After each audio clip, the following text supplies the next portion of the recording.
Podemos clasificar las propiedades de los fluidos de perforación en dos, las propiedades físicas y las propiedades químicas.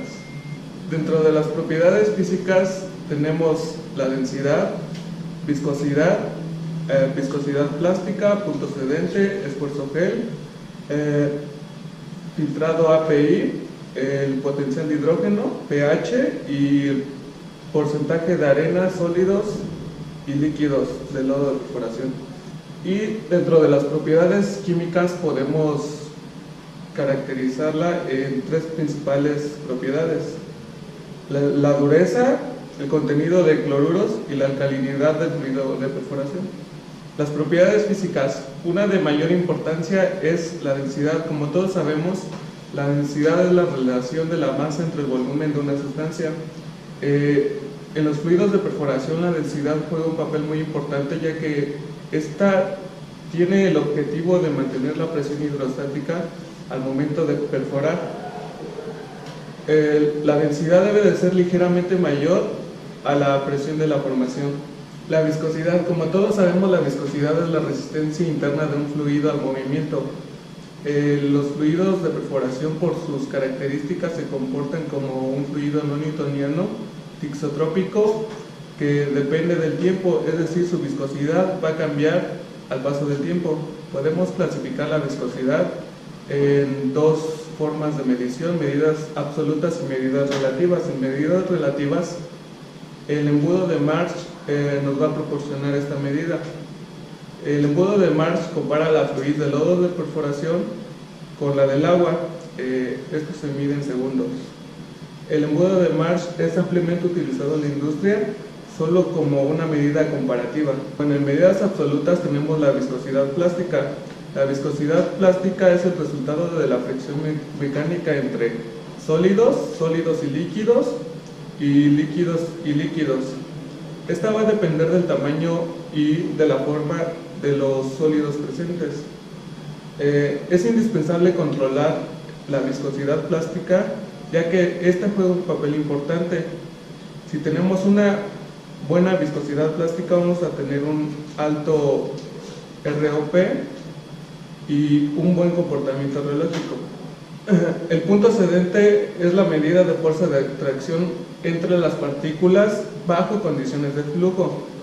Está relacionado ampliamente con la limpieza del pozo, es decir, la capacidad que tiene el fluido para remover los sólidos. Generalmente se incrementa por la acción de contaminantes solubles como carbonato y calcio, y por sólidos reactivos. La resistencia o fuerza de gel. Esta es la medida de atracción física y electroquímica bajo condiciones estáticas del fluido de perforación. De esta va a depender la capacidad de suspensión de los fluidos, y debe de ser baja para permitir el asentamiento de los sólidos en superficie, pero también debe de permitir el desprendimiento de los gases que puedan añadirse al fluido de perforación. Deberá permitir un óptimo rendimiento de las bombas, y además minimizará el efecto de succión de la tubería. Las mediciones indirectas podemos conocerlas en laboratorio mediante un viscosímetro rotacional. El filtrado API, este indica la cantidad relativa de sólido que se filtró a través del revoque hacia la formación al ser aplicada una diferencial de presión. El filtrado se ve afectado por cuatro factores importantes: la presión, la dispersión del fluido, la temperatura y el tiempo. Esta es medida condiciones estáticas, bajo presión y temperaturas para fluidos base agua, y se utiliza alta presión y alta temperatura para fluidos base aceite. El potencial de hidrógeno. El potencial de hidrógeno juega un papel importante en los fluidos de perforación. Los fluidos deben de ser alcalinos para evitar reacciones químicas al momento de perforar y sean peligrosas para el personal. En general, los fluidos base acuosa son alcalinos con un potencial de hidrógeno de 7.5 a 11.5. El porcentaje de arena, sólidos y líquidos. La arena no reactiva puede dañar el equipo de perforación por la abrasión. Los sólidos y los líquidos se analizan mejor en una prueba de retorta. Bueno, dentro de las principales propiedades químicas tenemos la dureza, los cloruros y la alcalinidad del fluido. La dureza es causada por la cantidad de sales de calcio y de magnesio disuelta en el agua o en el filtrado de lodo. Los cloruros son la cantidad de iones de cloro presentes en el filtrado de lodo, y la alcalinidad, eso ya se explicó en el potencial de hidrógeno, debe de tener una adecuada concentración de iones solubles de agua para neutralizar los ácidos. Bueno, y el sistema de circulación. Podemos clasificar el sistema de circulación en área de preparación del fluido, tanques activos, bombas de lodo, conexiones superficiales, sarta de perforación, espacios anulares, línea de retorno, equipos separadores de sólido. Cada parte será explicada mejor a continuación.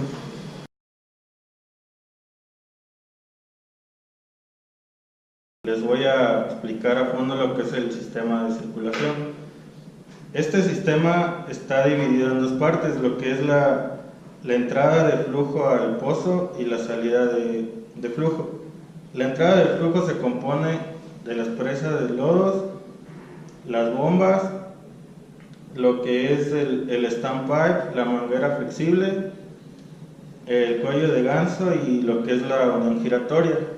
La salida de flujo se compone de las líneas de flote, el equipo de control de sólidos y lo que son los tanques de viajes. En lo que se refiere a las presas tenemos tres, que son la presa de descarga, la presa de asentamiento y la presa de succión. La presa de descarga es a donde llega todo lo que es la mezcla de fluido con sólidos provenientes de la perforación, y la presa de succión es de donde se toma el lodo para realizar dicha perforación en lo que es la entrada de flujo al pozo. Y los componentes del equipo. Primer punto son las bombas. En este caso podemos tener bombas duplex o triplex. El standpipe es la tubería vertical que está conectada en su extremo inferior a la bomba y en su extremo superior a la manguera flexible.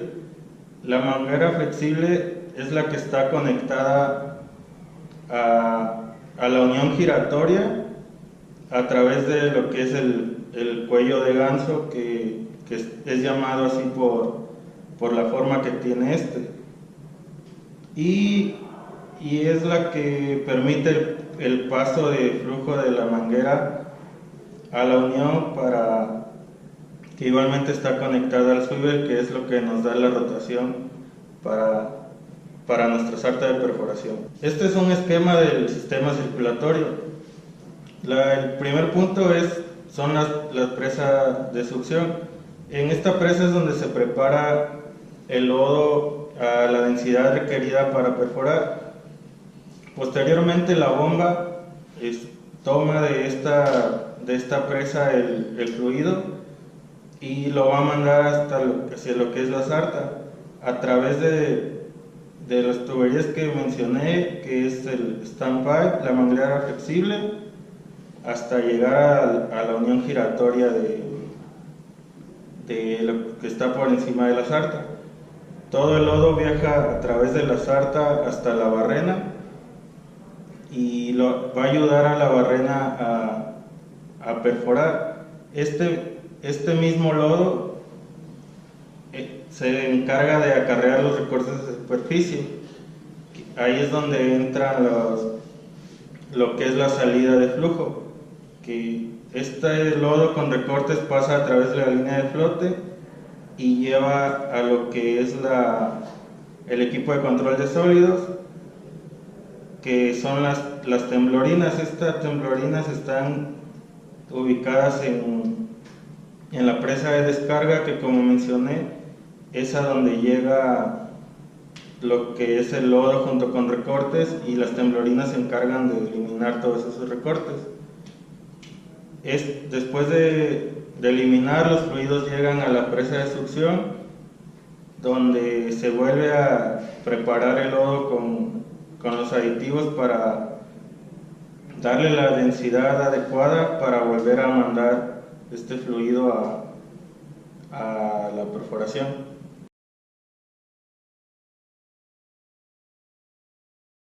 El tanque de viajes es una estructura metálica que contiene de 20 a 40 barriles y tiene un indicador que mide un barril, que está marcado en un barril cada marca para poder identificar cambios que hay en él.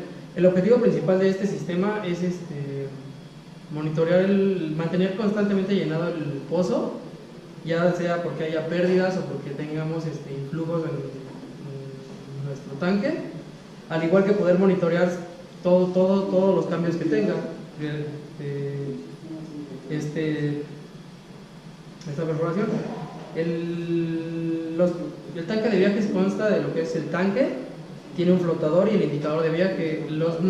Ya actualmente se utiliza también en la sarta unos medidores electrónicos que miden que ayudan a medir los cambios. Esto es para hacerlo más exacto. Tiene una bomba con la que inyecta en el niple de campana, y tiene la línea de llenado, que es la que va conectada al mismo, y la línea de retorno, que es la que regresa del pozo al tanque de viaje. El tanque de viajes se utiliza principalmente para 3 operaciones. La primera es sacando tubería o sacando la sarta del pozo, y esto nos ayuda para medir el cambio. Obviamente el tanque disminuye porque llena el pozo con todo ese volumen de la tubería que hay que mantener, porque el pozo siempre tiene que estar lleno. Es importante que tengamos bien el cálculo del volumen que vamos a desplazar, debido a que con esto nos podemos dar cuenta si tenemos pérdidas en la formación o tenemos influjos de la misma. Bueno, la siguiente operación es bajando la tubería o metiendo la sarta como tal. Esta operación, contraria a la anterior, consiste en meter la sarta y desplaza un volumen hacia nuestro tanque de viaje. Por ende va a aumentar su volumen. Debemos de tener igual bien calculado el volumen de la sarta para saber cuánto fluido vamos a desplazar y no tener cambios extraños en el mismo.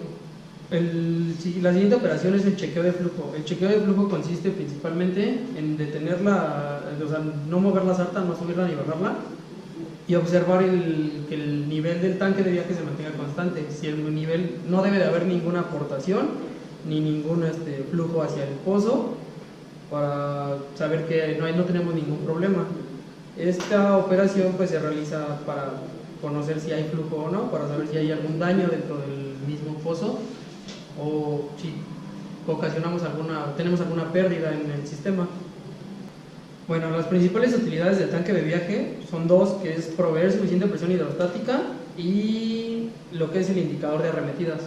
Lo que es el proveer la presión consiste en que cuando estamos sacando la sarta no tengamos mantenga la presión hidrostática dentro del pozo y no tengamos influjos de la formación hacia nuestro pozo, debido a los cambios por diferencial de presión.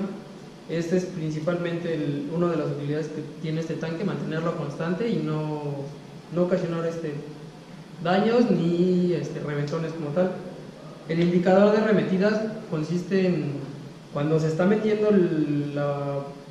la sarta, conocer qué tanto fluido vamos a desplazar. En este caso, si nosotros desplazamos menos fluido del que tenemos, quiere decir que hay una arremetida, tenemos una fuga en nuestra formación, o tenemos un flujo que se está perdiendo en nuestra formación. Gracias a este tanque de viajes es el que nos podemos dar cuenta, principalmente cuando tenemos cambios, pérdidas o aportaciones.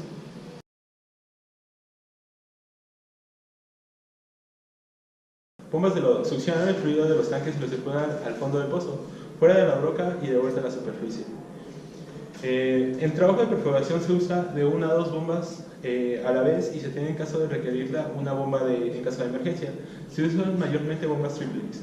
Las bombas triplex tienen dentro de ella 3 camisas que, al hacer el recorrido de las 3, independientemente a cada una de un tiempo, provocan el recorrido y crean una embolada. Las bombas triplex manejan altos volúmenes de lodo a alta presión. Esto nos quiere llevar como beneficio a un menor costo deslizamiento suave de lodo a través de toda la tubería que estamos ocupando en ese momento. La bomba triplex funciona por succión, llena sus camisas con fluido de control. Cuando se completa el ciclo, despeja el fluido hacia el circuito y de ahí continúa todo el circuito a través de la tubería. Por lo general se usan camisas y pistones de gran diámetro para bombear grandes volúmenes a baja presión. ¿Para qué? Para crear un fluido de manera laminar o un fluido turbulento. Se usan camisas y pistones de diámetro pequeño para bombear bajos volúmenes a alta presión. Los componentes de la bomba. Tenemos tres componentes principales en las bombas. El primero es el fluid end. Contiene los pistones y las camisas de las cuales succiona y descargan los fluidos de lodo. Power end. Alberga el ensamblaje del eje y el engranaje que mueve los ensambles de los pistones. Esto fuera como si fuera su línea de un cigüeñal, donde va moviendo automáticamente los pistones a un cierto ritmo. La vejiga de Blader. Está conectada a la línea de descarga y suaviza el flujo de lodo que sale a través de la bomba, de menor capacidad para el bombeo eficiente dentro de nuestro sistema de circulación. A medida que el pistón se mueve hacia adelante, descarga un lado y simultáneamente succiona del otro lado. Es muy diferente al proceso que genera nuestra bomba triplex, que los tres pistones corren a la vez a diferentes distancias para crear una embolada. Lo que provoca la bomba duplex es que cada camisa se llena por separado, provocando una embolada. A eso se le genera un mayor trabajo.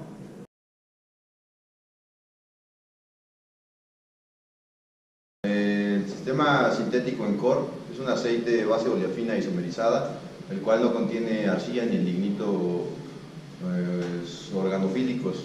Estos proporcionan unas tartas de filtración delgadas que son de baja permeabilidad y acompañan una baja pérdida de fluido.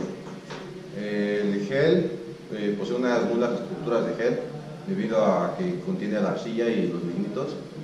Debido a que contiene más agua, permite densidades mucho mayores. Los esfuerzos de gel son altos y de formación rápida.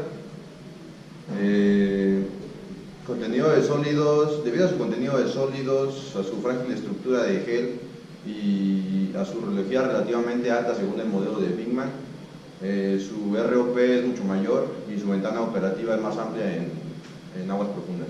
Bueno, el efecto de las condiciones de presión y temperatura se muestra en la precisión hidráulica, por eso es demasiado importante tener las condiciones exactas, especialmente en fluidos base-aceite y los fluidos sintéticos. El fluido dentro del pozo se comporta dependiendo de tres ramas, las cuales son la densidad, la temperatura y la rheología. Bueno, en los fluidos base-agua la expansión pues no se presenta debido a que se considera como un fluido incompresible. Esto se ve afectado nada más en los fluidos NAP, que son fase no acuosa, porque su fase continua es el aceite. Por lo tanto, la densidad no se ve afectada en el fluido base-agua y la presión tampoco afecta porque son fluidos incompresibles. A diferencia del agua, pues los aceites sí son compresibles y este se ve afectada dentro del pozo de las condiciones. Bueno, los efectos de temperatura en los fluidos NAP se ven reflejados en su estructura y se pueden definir claramente partiendo de la ecuación de la densidad, que es masa sobre volumen. Mientras incrementa la temperatura en el fluido, incrementa también su volumen, pero decrece la densidad. Y esto ocurre de manera contraria. Con la presión, igual partiendo de la ecuación de la densidad, tenemos que el incremento de presión decrece o genera un volumen menor a la vez que incrementa la densidad. El efecto de la presión y temperatura también se puede ver combinado dentro del fluido, lo cual ejercería una presión hacia adentro y otra hacia afuera, y se vería como un equilibrio en el fluido. Bueno, el efecto de la viscosidad y la temperatura dentro de los fluidos se ve de forma general, y de esta manera la viscosidad va a decrecer conforme incrementa la temperatura, y la viscosidad también incrementa conforme la presión.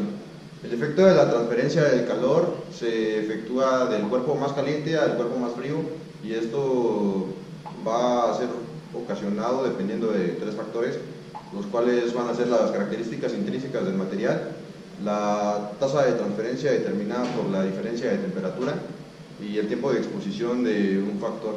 es un factor también determinante. La densidad del fluido dentro del pozo va a cambiar mientras la temperatura del fluido se equilibre con la temperatura de la formación. La densidad del fluido en presas también va a cambiar hasta que se iguale a la temperatura del fluido con la temperatura ambiental. El volumen del fluido también va a cambiar y cambiará hasta que se equilibre con la temperatura del fluido, la temperatura del fluido con la temperatura de la formación. El volumen en las presas va a cambiar hasta que se iguale con la temperatura ambiental. La predicción de la reología del fluido por condiciones de temperatura y presión dependen del parámetro llamado tau, el cual implica el grado de limpieza o acarreo del recorte que tendrá el fluido dinámicamente, ya que es el esfuerzo coaxial que ejerce el fluido a lo largo del espacio anular y en el mismo sentido de la velocidad anular del fluido. Bueno, este parámetro es importante para la predicción de la reología dentro del pozo para su fluido, porque es importante para la optimización de capacidades de limpieza del fluido y de la hidráulica. Con la predicción de la reología, los cálculos hidráulicos como las pérdidas de presión, las presiones de succión y de pistón y la eficiencia de la limpieza del pozo pueden ser determinados exactamente.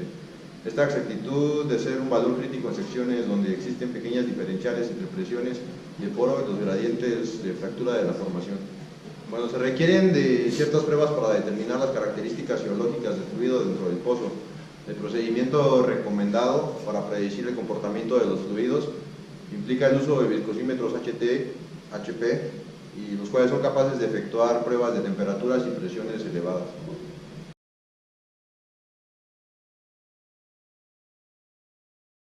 Una lista de factores y consideraciones que debemos de tener en cuenta al hacer nuestro sistema de fluidos son los siguientes. Debemos tener en cuenta los hidratos de gas, la geología, la presión de poro, los gradientes de fractura, los volúmenes del Reiser, las pérdidas de circulación, las temperaturas bajas en la línea de flujo, limpieza del pozo, control de pozo, altos costos diarios del equipo de perforación.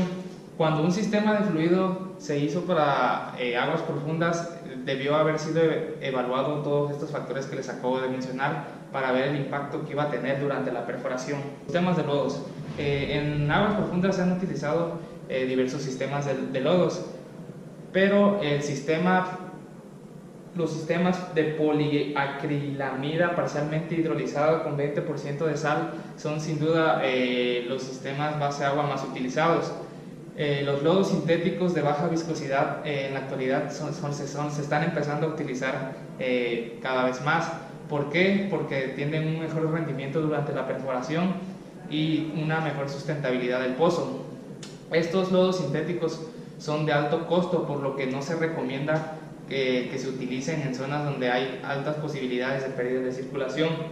Hidratos de gas. Bueno, los hidratos de gas se nos pueden formar en fluidos de perforación con baja salinidad y a presiones de 400 psi y temperatura de 7 grados centígrados. En el control de pozos, los hidratos de gas pueden obturar la línea de Bobs, el Reiser, la línea de matar, la estrangular, comprometiendo el eficaz control de pozo. Es por eso que todos los sistemas de fluidos en aguas profundas están diseñados para la eliminación de los hidratos de gas. Una técnica que se utiliza es aumentar la salinidad en los fluidos base agua. ¿Por qué? Porque la sal aumenta la temperatura de formación de hidratos a una presión determinada. A presiones más grandes y temperaturas mayores se recomienda utilizar glicol con sal para tener una perfecta inhibición. Los lodos sintéticos y base aceite son excelentes en la eliminación de hidratos por la limitada cantidad de agua que ellos contienen. Presión de poro y bajos gradientes de fractura. La perforación en aguas profundas tiene muchos retos debido a que la presión de poro y el gradiente de fractura son casi equivalentes a profundidades mayores. Los bajos gradientes de fractura ocasionan problemas en el control de pozos y también pueden generar pérdidas de circulación por altas presiones. Esto especialmente ocurre en lodos sintéticos y base aceite porque son comprimibles. Pérdida de circulación. La pérdida de circulación se debe a la pequeña diferencia que existe entre la presión de poro y el gradiente de fractura y al efecto de las pérdidas de presión anular. La pérdida de circulación en formaciones porosas y débiles, aunada a los bajos gradientes de fractura, es una característica de los proyectos de aguas profundas. Se debe tener en cuenta la velocidad de perforación, la velocidad de los viajes, la densidad equivalente de circulación, la densidad y viscosidad de los fluidos. Se debe manejar correctamente para prevenir las pérdidas de circulación. El riesgo más importante que existe es cuando el operador intenta o trata de meter una tubería de revestimiento a profundidades mayores. ¿Por qué? Porque para alcanzar estas profundidades y el gradiente de fractura esperado, el perforador debe perforar en un rango diminuto entre el peso del lodo y el gradiente de fractura, lo que ocasiona que exista altas posibilidades de pérdida de circulación. Temperaturas bajas de la línea de flujo. Bueno, como sabemos, la temperatura del agua disminuye conforme la profundidad. El riser se encuentra rodeado de agua de mar, lo cual puede ocasionar una disminución de la temperatura del sistema de lodos, por lo consiguiente un aumento en su viscosidad. Generalmente se quiere tratar al sistema de lodos para evitar las altas viscosidades en la línea de flujo, pero esto se debe evitar porque también se reduciría la limpieza en el pozo. Se debe poner una tercera bomba dentro del riser para limitar el enfriamiento del sistema dentro de este. La limpieza del pozo. La limpieza del pozo es un factor crítico en la perforación de aguas profundas, porque una mala limpieza en el riser o en el bob puede generar pérdidas de circulación. La rheología del lodo, el caudal y la velocidad de perforación deben ser consideradas y comparadas para una buena limpieza del pozo.